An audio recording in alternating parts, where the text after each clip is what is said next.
समस्त नमस्कार जय जगन्नाथ। तो सर्वप्रथम आपण मानकु मु सॉरी मागुची कारण से जिनस मु एक्सप्लोर करिकी आपण मानकु मेसेज दे पारली ना तो से सॉरी।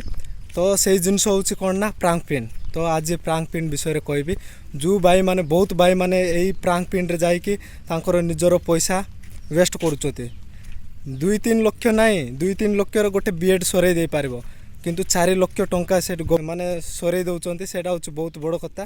तो सेटा होची प्रांक पिन जोटा कि फ्लाइट तरफरु माने फ्लाइट रे तुमको चाकरी मिली एमती कहीकि तुमको डाकती किंतु सेटा चाकरी नुह सेटा होची प्राइवेट कोर्स।